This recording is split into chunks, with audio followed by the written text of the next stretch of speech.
ಇವತ್ತು ಆಳುವ ವರ್ಗ, ಕಾನ್ಸ್ಟಿಟ್ಯೂಷನ್ ನಮ್ಮ ಕಣ್ಣು ಕಾಣಿಸ್ತಾ ಇದೆ ಅಷ್ಟೇ, ಆದ್ರೆ ಎಲ್ಲರೂ ತಲೆಯಲ್ಲಿ ಇರೋದು ಮನುಧರ್ಮ ಶಾಸ್ತ್ರನೇ ಅಂತ. ಬಾಬಾ ಸಾಹೇಬರು ಹೇಳಿದ ಹಾಗೆ ನಾವು ಸರಿಯಾದ ದಾರಿಲಿ ನಡಿಲಿಲ್ಲ ಅಂತಂದ್ರೆ ನನ್ಗೆ ಯಾವಾಗ್ಲೂ ಅನ್ಸುತ್ತೆ, 1956 ಜುಲೈ 31ನೇ ತಾರೀಕು ಮಂಗಳವಾರ ಸಂಜೆ 5:30ಕ್ಕೆ ಬಾಬಾ ಸಾಹೇಬರು ಅಳ್ತಾ ಇರ್ತಾರೆ.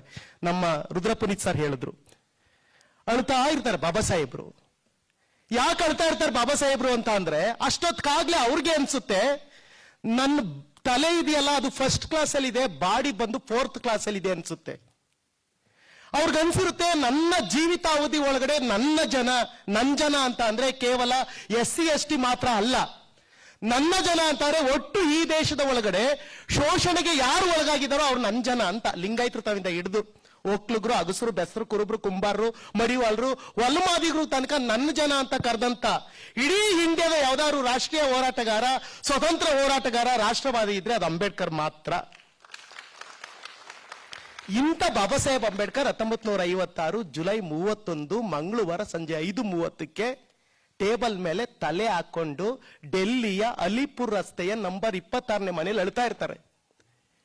ರುದ್ರ ಪುನೀತ್ ಸರ್ ಹೇಳಿದ್ರು, ನಿಮ್ಗೆಲ್ಲ ಅನಿಸ್ಬೋದು, ಅಯ್ಯೋ ಭಗವಂತ, ಹೇ ಅಂಬೇಡ್ಕರ್ ಹತ್ತಿದಾರ ಭೂಮಿ ಮೇಲೆ, ಅಂಬೇಡ್ಕರ್ ಹತ್ತಿದಾರ. 4 ಮಕ್ಕಳು ಸತ್ತದಾಗ ಅಂಬೇಡ್ಕರ್ ಹತ್ತಿಲ್ಲ. 22ನೇ ವಯಸ್ಸಿಗೆ ತಂದೆ ಸತ್ತೋಗ್ತಾ ಅಂಬೇಡ್ಕರ್ ಹತ್ತಿಲ್ಲ. 1935ಕ್ಕೆ ತನ್ನ ಪ್ರೀತಿಯ ಹೆಂಡತಿ ಗ್ರೇಟ್ ಬಾಬಾ ಸಾಹೇಬ್ ಅಂಬೇಡ್ಕರ್ ರಮಾಬಾಯಿ ಸತ್ತೋದಾಗೂ ಅಂಬೇಡ್ಕರ್ ಹತ್ತಿಲ್ಲ.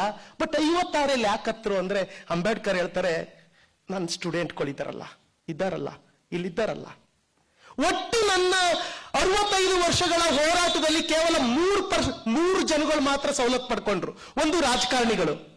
ಆ ರಾಜಕಾರಣಿಗಳು ಮೇಲ್ಜಾತಿ ಪಾರ್ಟಿಗಳಲ್ಲಿ ಬಾಯಿ ಕಟ್ಟಿದ ನಾಯಿಗಳಾಗಿದ್ದಾರೆ, ಅವ್ರು ನನ್ನ ಮಾತು ಕೇಳ್ತಾ ಇಲ್ಲ. ಎರಡನೇದು ಎಂಪ್ಲಾಯ್ಸ್ಗಳು.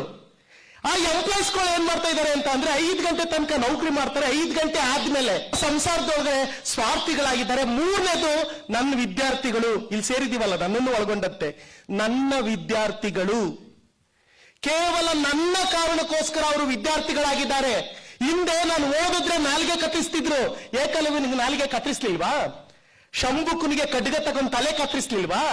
ಭಾರತದ ಚರಿತ್ರೆ ಇದೆಯಲ್ಲ ಒಂಥರ ಕಟುಕ ಚರಿತ್ರೆ, ಇದು ಒಂಥರ ಬೆಂಕಿ ತರ ಕೇಡಿನ ಚರಿತ್ರೆ, ಇದು ಅಯ್ಯೋ ಥೂ ಅನ್ನೋ ತರ ಚರಿತ್ರೆ ಇದೆ.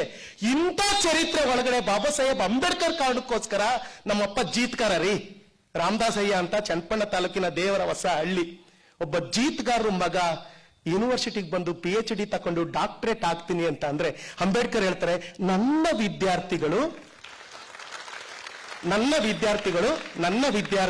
ಬಾಬಾ ಸಾಹೇಬ್ರು ಹೇಳೋದು 2 ವಿಚಾರಗಳನ್ನ ಅರ್ಥ ಮಾಡ್ಕೋಬೇಕು.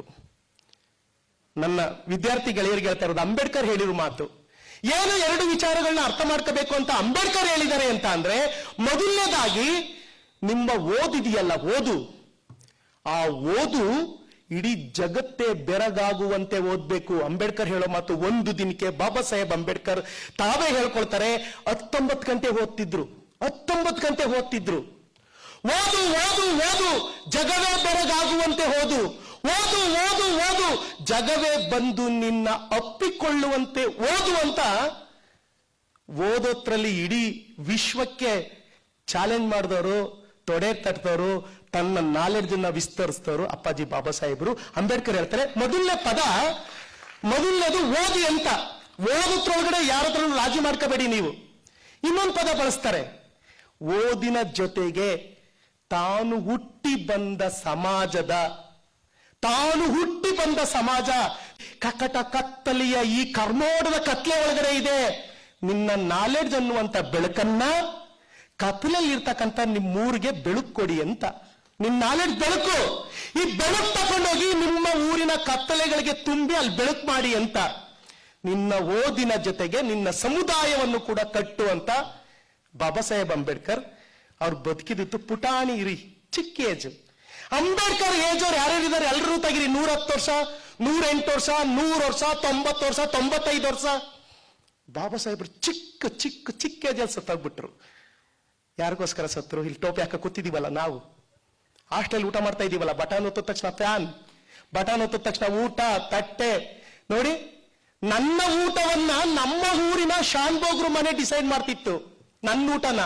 ನಮ್ಮ ಊರಿನ ಶಾನ್ ಭೋಗ್ರು, ನನ್ನ ಊರಿನ ಪಟೇಲ್ರು, ನಮ್ಮ ಊರಿನ ಇನ್ಯಾರೋ ಡಿಸೈಡ್ ಮಾಡ್ತಿದ್ರು. ಅವರ ಒಗ್ಗರಣೆ ಸ್ಮೆಲ್ಲನ್ನ ನಾನು ಕುಡ್ಕೊಂಡು ಇದೇ ಊಟ ಆಗ್ತಿತ್ತು. ಇವತ್ತು ನಮ್ಮ ಹಾಸ್ಟೆಲ್ಗಳಲ್ಲಿ ನನ್ನ ಊಟವನ್ನ ಬಾಬಾ ಸಾಹೇಬ್ ಅಂಬೇಡ್ಕರ್ ಬೋರ್ಡ್ ಮಾಡಿ ಹಾಕಿಸಿದ್ದಾರೆ. ಸೋಮವಾರ ಏನೂಟ, ಬುಧವಾರ ಏನೂಟ, ಮಂಗಳವಾರ ಏನೂಟ. ರೀ ಚರಿತ್ರೆ ರೀ. ಈ ತರದ ಬಹಳ ವಿಶೇಷವಾದಂತ ಕನಸಿಟ್ಕೊಂಡು ನಮ್ಮ ಹಾಸ್ಟೆಲ್ ಗೆಳೆಯರು, ಯುವ ಜನತೆ ಈ ಒಂದು ಕಾರ್ಯಕ್ರಮಕ್ಕೆ ಬಂದಿದ್ದಾರೆ. ಧನ್ಯವಾದಗಳನ್ನ ಅರ್ಪಿಸ್ತಾ ಇದ್ದೇನೆ. ಎನ್ಲೈಟ್ ಇಂಡಿಯಾ, ಜಾಗೃತ ಭಾರತಕ್ಕಾಗಿ ಜನಮಾಧ್ಯಮ.